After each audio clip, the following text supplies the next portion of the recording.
If you're still struggling with doing proper top-down analysis that actually gets you winning trades, then this video is for you. Now, in this video, I'm going to give you a simple 5-step process that you can actually follow whenever doing your top-down analysis to help you get more winning setups and more winning trades, more times than not. It's not complicated, it's actually a very simple process. And so let's get right straight into it.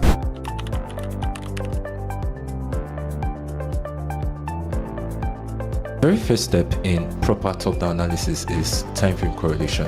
Now, time frame correlation is simply how the time frames relate with one another, how time frames help each other and not work against each other. So on certain time frames, you might see key levels or certain structures, and you will need a certain other time frame for correlation to correlate the things you see on that time frame. And so in time frame correlation, it's all about understanding how time frames work together to give us the very best information that we need on our charts. And I will just quickly help you with the time frame correlations. Now, the monthly correlates with the daily time frame, and so if I have a key level marked on the monthly time frame, I want to come to the daily to see confirmations, to see structures.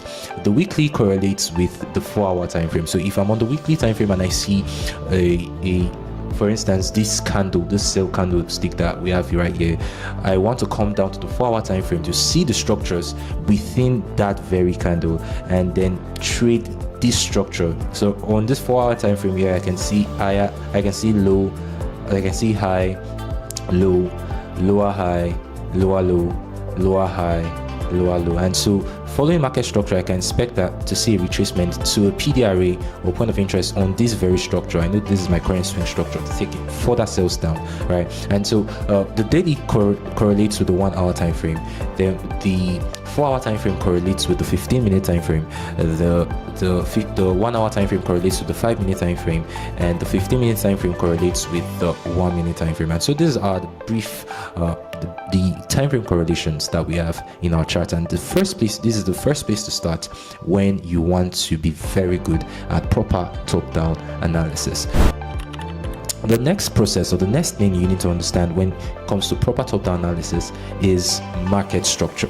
Now, market structure is actually a very simple concept, and you might know it already, you might not know it already, but this is me telling you that it is important that you understand market structure if you actually want to see improvement in your trading. Now, what is market structure? Market structure is simply the structure that trends make while they are trending. As simple as that. The physical structure, the physical unique characteristics of the trends that they make while they are trending or moving in a certain direction. Now, we have two types of trend, two basic type of trends that you're expected to only trade as a trader. We've got the uptrends and we've got the downtrends. Now, uptrend market structure is made up of higher highs and higher lows, right? So if market is trending up, you're seeing majorly higher highs, higher lows, moving in the upward direction, clearing out old highs, creating new highs, right? And then if a market is downtrending, you expect to see lower highs and lower lows, just like this. And if you don't know already, the price wave theory of price tells us that price never moves in a straight line. Price will always move as a wave. So if price is heading in any direction, it will not go there straight at once. It will take brief rests that we call retracements. And so if you don't understand market structure, you can check out a video that I have uploaded before now on market structure to learn and understand market structure. But market structure is so important for you to understand because market structure actually helps us to read the trend. So market structure, being the structure of the trends, allows us to know what the trend is. By simply reading market structure, we can easily tell that this trend or this market is in an uptrend, or this market is in a downtrend, or this market is not trending at all and it's just ranging, moving in a zigzag pattern, right? And it lets us know what kind of trades to take. And so market structure is the second most important thing you need to get a grasp on if you actually want to trade properly. And then the third process to top-down analysis is liquidity. Now, liquidity is a term that is thrown around a lot in the current Nigerian forex market space, right? Forex trading space. But what exactly is liquidity? Is liquidity simply just traps, right? As most people want to make you believe.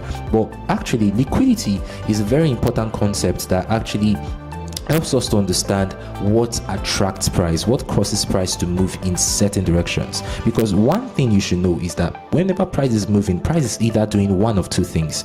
Price is either giving fair value or seeking liquidity. So price is either giving fair value or seeking liquidity. This is something that you have to understand, right? And I've got a video uploaded already where I explain fair value, what fair value is. You can also go check that out too, right? So what exactly is liquidity? Liquidity is the fuel or the magnet that pulls price towards itself. And so if price is trending in any direction, chances are it is moving in that direction because there is liquidity in that direction that is drawing it towards itself. And so if price is buying, moving an uptrend, there's probably buy side liquidity that price is being pulled to. And if price is selling, there's probably sell side liquidity that price is being pulled to.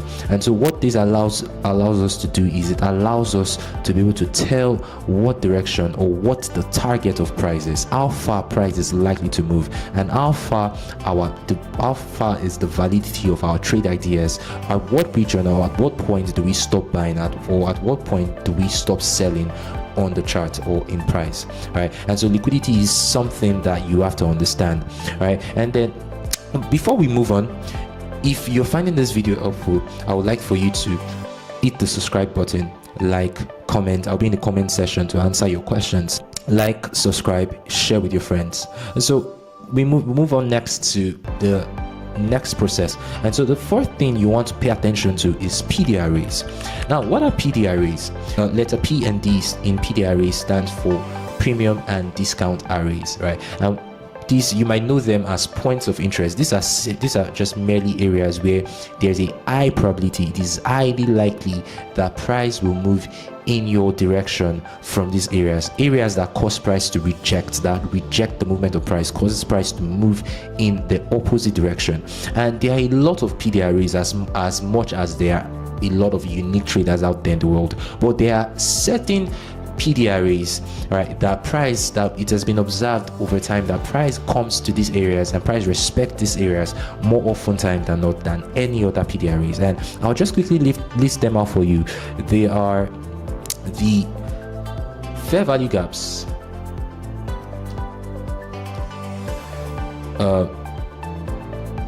fair value areas. I've got a video on fair value areas, e.g. order blocks, mitigation blocks,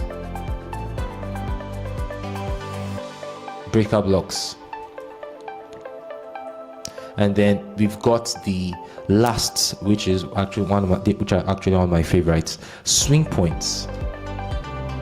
So when we refer to swing points, we refer to swing highs and swing lows.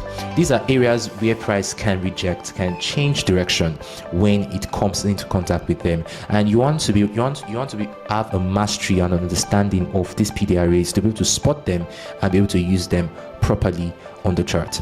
And last but not the least, the last thing you will need to focus on if you want to get proper top-down analysis right is patience. Now, patience is something that is very, very much overlooked in the forex trading space. But patience is so important because you will need patience if you are going to be able to wait for your setups. Because one thing you observe when you start doing top-down analysis properly is that you notice that most of your trade setups you find you will have to wait for. You have to wait for price to come there.